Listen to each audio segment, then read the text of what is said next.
Breaking news Hyderabad గచ్చిబౌలిలో పబ్బులపై SOT పోలీసులు rides చేశారు. SLN terminal మాల్లోని పబ్బుల్లో drugs తనిఖీలు చేశారు. ఇక అలాగే club rough front house pubs లో కూడా సోదాలు చేయగా నలుగురికి డ్రగ్స్ పాజిటివ్ వచ్చింది. దాంతో పాటు అక్కడున్న డీజే ప్లేయర్ కూడా డ్రగ్స్ పాజిటివ్ గా నిర్ధారణ అయింది.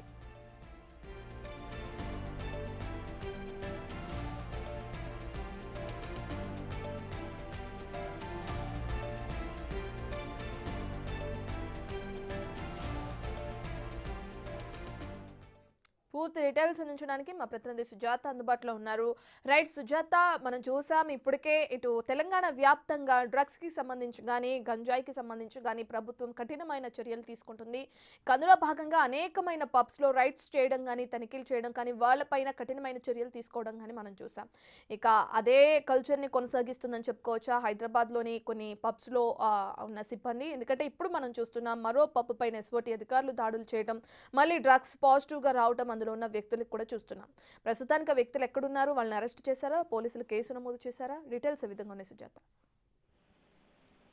రత్న, తెలంగాణ రాష్ట్రాన్ని డ్రగ్స్ రహిత రాష్ట్రంగా తీర్చిదిద్దడానికి అటు ప్రభుత్వము, అందులో భాగంగా ఉన్నటువంటి ఎస్ఓటీ వీళ్ళంతా కూడా ఎక్కడికక్కడ తనిఖీలు నిర్వహించి పూర్తి స్థాయిలో డ్రగ్స్ ని రూపుమాపడానికి కఠిన చర్యలు తీసుకుంటున్నారు. అయితే రీసెంట్ గానీ డ్రగ్స్ ని సరఫరా చేస్తున్నటువంటి నైజీరియన్ అదుపులోకి తీసుకోవడము, ఈ డ్రగ్స్ మూలాలు ఎక్కడెక్కడ ఉన్నాయి అని చెప్పేసి వీటిని అరికట్టే ప్రయత్నం కూడా అటు ఎస్ఓటీ అదేవిధంగా పోలీసులు చేస్తున్నటువంటి ఈ నేపథ్యంలోనే డ్రగ్స్ సరఫరా చేస్తూ కొన్ని పబ్స్ మేనేజ్మెంట్ మాత్రం వాళ్ళ పనితీరు మారడం లేదు. ఎప్పటికప్పుడు వీకెండ్స్ వచ్చిందంటే చాలు స్పెషల్ ప్రోగ్రామ్స్ ని అటు పబ్స్ లో ఏర్పాటు చేయడము, డ్రగ్స్ ని సరఫరా చేయడము, ఇలా చేయడం వల్ల అటు పోలీసులకు అందినటువంటి సమాచారం మేరకు నిన్న ఎస్ఎల్ఎన్ టెర్మినల్ ఉన్న club road front house pub లో డ్రగ్స్ టెస్ట్ నిర్వహించారు ఎస్ఓటీ పోలీసులు. అయితే అందులో నలుగురికి పాజిటివ్ వచ్చినట్లు తెలుస్తుంది. అందులో ఒకరు డీజే ప్లేయర్ శివాకి సైతం కూడా పాజిటివ్ వచ్చినట్లు తెలుస్తుంది. అయితే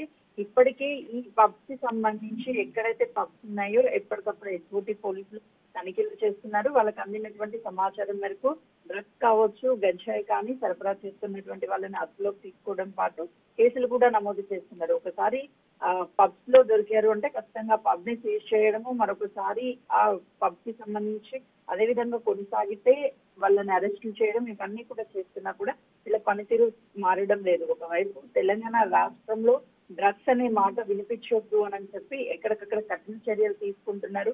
డ్రగ్స్ ఇతర రాష్ట్రాల నుంచి తెలంగాణ రాష్ట్రానికి వస్తున్నటువంటి ఎవరు సరఫరా చేస్తున్నారు ఈ మూలాలన్నీ కూడా కనిపెట్టి రూపుమాపే ప్రయత్నంలో ఎస్ఓటీ ఉన్నారు. కానీ లోకల్ ఉన్నటువంటి వాళ్ళు మాత్రము బాధ్యతగా ఉండాల్సినటువంటి వాళ్ళు ఈ పబ్స్ కి సంబంధించినటువంటి వాళ్ళు బయట నుంచి తెప్పించి వీకెండ్స్ లో సరఫరా చేస్తున్నారు. వాళ్ళని అదుపులోకి తీసుకొని ప్రస్తుతానికి కేసు నమోదు చేశారు. ఎక్కడి నుంచి ఈ గాంజా కావచ్చు డ్రగ్స్ సరఫరా చేస్తున్నారు అన్న విషయాలను కూడా రాబట్టే ప్రయత్నం చేస్తున్నారు పోలీసులు. Right, thank you Sujatha.